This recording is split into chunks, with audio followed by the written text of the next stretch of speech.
Hello, everyone. Oh, sorry about that. Got it. Hello, everyone. Welcome back to Susie Saves. I'm Susie. Today, I wanted to talk a little bit about my zero-based budget. I've never made a budget in my life, so it's a bit difficult, to be quite honest. It was really hard for me to make a budget, and I still don't love it. So today, I'm going to go through and I'm going to make a new one, basically. Now, okay, here we are. It is November. I hope that doesn't bother anyone the way that I just colored that in. I get paid on the 17th, which is a Friday. I get paid weekly, as you can see. I know a lot of people get paid bi-weekly or like once a month. I'm luckily paid weekly. I actually really like this way. I know it makes that I have to budget more, but I kind of think it makes me keep better track of my money in that sense. I hope that makes sense. Okay, so income. I work a 9-to-5, like a regular job, and I also have online money that I make. I have a few different sources of online income. Hopefully this channel will eventually become one of them. But I do have various kind of side hustles and stuff that I do online, but my main income is from my 9-to-5 job. And that is $776.39 a week. And then my online for this week, it doesn't always pay every week. Normally it pays like once a month. So hoping to get that up, but like I said, like I don't really know how that is going to go, but we're going to just try our best. So we're going to add up all of our incomes, which for me next month looks like next week, pardon me, $850.63, which is great. I think this, I'm trying to debate how really to use this. So I do not have any debts. I'm debt-free. I went through college, I had a half-ride scholarship, and then I paid for the rest myself. I had a job all through college that I worked. And yeah, I'm really proud of that, but that just means that I don't have any debt to put here. So I'm wondering if I should change this box to something else. I don't really have anything that I can change it to right now, so we're just going to move on. So we have rent. Rent for me is $700 a month, which means that one or two of the weeks that I get paid, I take out $350 for that. Just so that I don't have to take like the entirety of my paycheck and put it towards rent, I can split it up and do two of these payments, which just make it a lot easier in my mind. So we have internet. We've looked at getting this lowered a few times. This is actually the lowered price. I don't love it. It's like $100 a month. But it's coming out of this paycheck because it's due on the 20th, which is this pay period. So if that is, hopefully that's not confusing to anyone, but so it's coming out of this one. Sinking funds versus other stuff, huh? It's kind of hard to say. My husband uses Chegg, so that'll be $10. And then we have gas, but I don't think gas is not a sinking fund. Gas is like a miscellaneous expense, so I guess I'll put it here as like a fluid expense because I don't always use all the money in my gas budget. I actually like rarely use all the money in my gas budget, but then groceries, which is also very like, I could use less than that in groceries if I needed to, but and then I know some people don't like this. I like to have a miscellaneous. It's kind of just for hiccups and things along the way. So, for example, I think my husband is having some people over, and so we might need like extra snacks, or they might want to go do something, or I don't know, something where you just need a little bit of money. Normally, like they could order a pizza, and we would want to help pitch into that. So that money is just from there. We have a pet sinking fund. This is mostly for flea medication, but I would like to get it to the point where if we had like rabies shots, yearly updates, immunization, stuff like that, that we could put that here. But right now we don't have that. So, and then gifts for Christmas.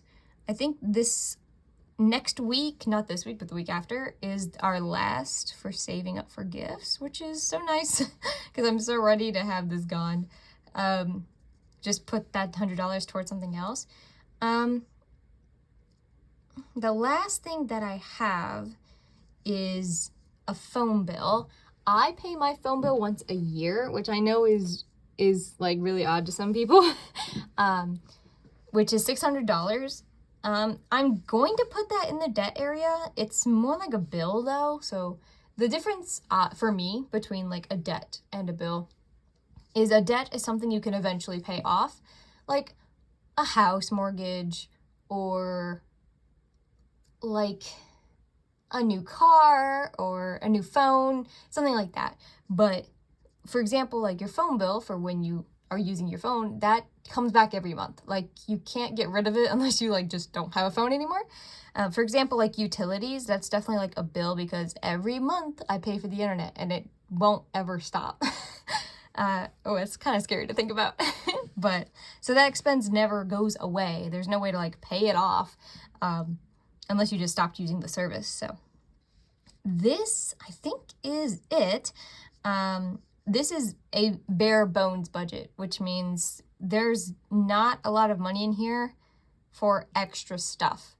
We are just trying to get really a good start on the new year and trying not to just spend all the money as we make it. So let's see here, $350, and then internet.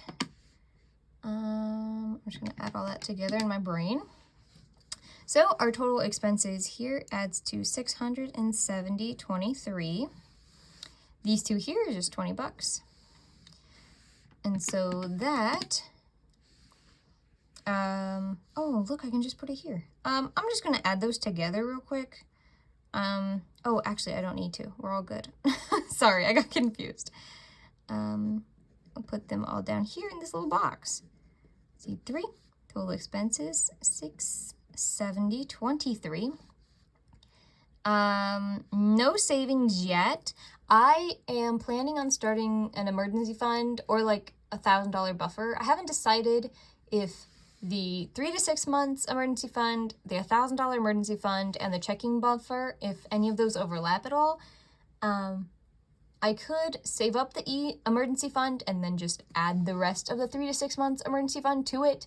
I'm thinking about making the $1,000 emergency fund the buffer in the checking account, but I have not decided that just yet.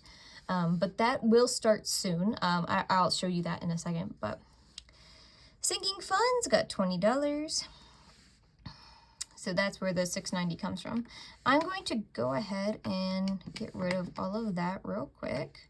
670 minus 20, 160. So part of that is going to go towards this phone bill. I pay my phone bill once a year in January, and it's $600. I also will have to pay my car insurance bill. I also pay that once a year. It's also around $600. I think $600 is the max it will be, and so I'm just gonna put that down, and then if it turns out to be less than that, yay! And we'll delegate that money somewhere else at that time. But for right now, really need to make sure I have at least that amount just in case it turns out to be the whole thing.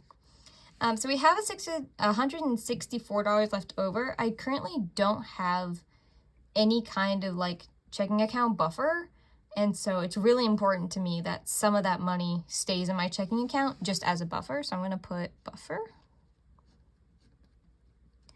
And the hard part is deciding what the buffer will be. So I have 164. If I could only remember how much we have left on the phone bill. Let me look here.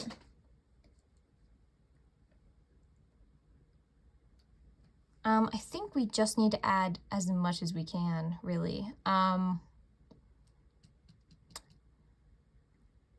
I think I'm gonna add $150 to it. Does that work out? Oof. And then the rest, that 1040, will go there. And then that will make this,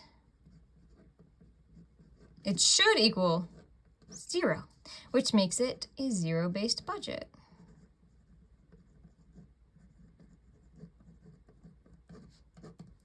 Let's see. The reason that having a zero-based budget can be important is just so that you don't have extra money floating around that you're like, oh, I'll just spend this wherever. It like gives your money something to do, which I know sounds a little silly. Yep, looks like we're all good. But it can be really, really difficult and scary to have money going into your checking account and then just like spending it willy-nilly, because you can be like, where did all that money go? I thought I had X amount in there and now I don't, and I need it for this thing that suddenly popped up. So it's much better, at least in my brain, that you have sinking funds instead, right? So like if the pet gets an emergency, I know I have some money aside for that already, and little things like that. But that's just me. Thank you all so much for coming. I do want to close this out at the end of next week and just see how all this stuff went. Like I said, the groceries and gas, gifts, all of this stuff is variable expenses, which just means that we could have some rollover into the next weekly budget. So I am super excited to see that. I might add that rollover to the buffer. I haven't decided yet. It really depends on what's going on next week, because it is Thanksgiving and Black Friday. So if we need a little bit more towards gifts, like in cash, just so I can go out and buy them with cash, or if we can get this phone bill totally paid off with the rollover, I don't know how much the rollover will be. So it's very exciting to see that. I will see you then for that. But for now, thanks for being here. I hope you have a good evening, and I will see you next time. Goodbye.